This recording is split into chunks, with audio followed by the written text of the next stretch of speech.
মানচিত্র হাত দেওয়া হয় এবং যুদ্ধের নামে যদি করিডোর দেওয়া হয়, আগামীতে আমরা এই আন্দোলনে বাংলাদেশের বিপক্ষে যত চুক্তি যাবে আমরা এর বিরুদ্ধে লড়বো রাজপথে।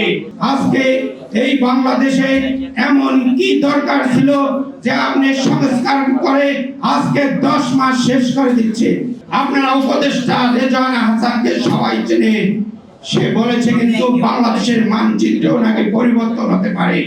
আগামীতে আমরা এই আন্দোলনে বাংলাদেশের বিপক্ষে যত চুক্তি যাবে আমরা এর বিরুদ্ধে লড়বো রাজপথে।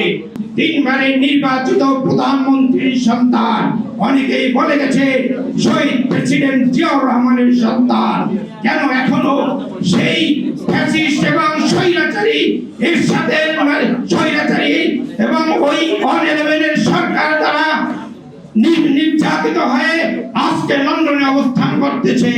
আমি মনে করি এই তারেক জিয়াকে যে কোনো বাধা এই সরকার উপেক্ষা করে তাকে সরাসরি আহ্বান করা উচিত যে আপনি আসেন, জাতীয়তাবাদ এবং ইসলামী মূল্যবোধে আমরা এমন একটি নির্বাচন করব যেই নির্বাচন হবে জনগণের প্রত্যাশা, যেই নির্বাচন হবে বাংলাদেশের বিনির্মাণের প্রত্যাশা, যেই বাংলাদেশ হবে আগামী শহীদদের স্বপ্নের বাংলাদেশ। আপনারা উপদেষ্টা রেজওয়ান হাসানকে সবাই চেনেন, সে বলেছে কিন্তু বাংলাদেশের মানচিত্র নাকি পরিবর্তন হতে পারে। এইটা কিসের আলামত? এই আলামত ওনাকে জনসম্মুখে প্রকাশ করতে হবে। 2 লক্ষ শহীদের রক্তের বিনিময়ে এবং 3,000 শহীদের রক্তের বিনিময়ে 24-এ এই বাংলাদেশ যদি কোনো মানচিত্র হাত দেওয়া হয় এবং যুদ্ধের নামে যদি করিডোর দেওয়া হয়, আগামীতে আমাদের আয়ের একমাত্র ফল চট্টগ্রাম বন্দর যদি এর উপরে হাত দেওয়া হয়, 12 দলীয় জোট নেতৃবৃন্দ জাতীয়তাবাদী দল আগামীতে আমরা এই আন্দোলনে বাংলাদেশের বিপক্ষে যত চুক্তি যাবে আমরা এর বিরুদ্ধে লড়বো রাজপথে।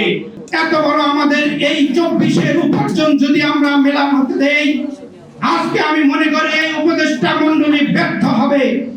এই ব্যর্থ যদি উপদেষ্টা মণ্ডলী হয়, ইতিহাস কাউকে কিন্তু ক্ষমা করে না। আপনারা জানেন 11 সরকার কিন্তু একটি ভালো নির্বাচন করেছিল, কিন্তু তাদের চরিত্র এবং নৈতিক অবক্ষয়ের কারণে বাংলাদেশে কিন্তু টিকে থাকতে পারে না।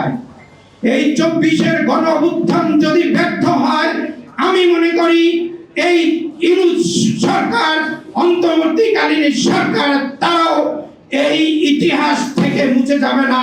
তারাও জনগণের বিপক্ষে এবং জনগণ তাদেরকে বিতাড়িত করে এই বাংলাদেশ একটি গণতন্ত্র প্রতিষ্ঠানিক রূপ দেবে বলে আমি মনে করছি।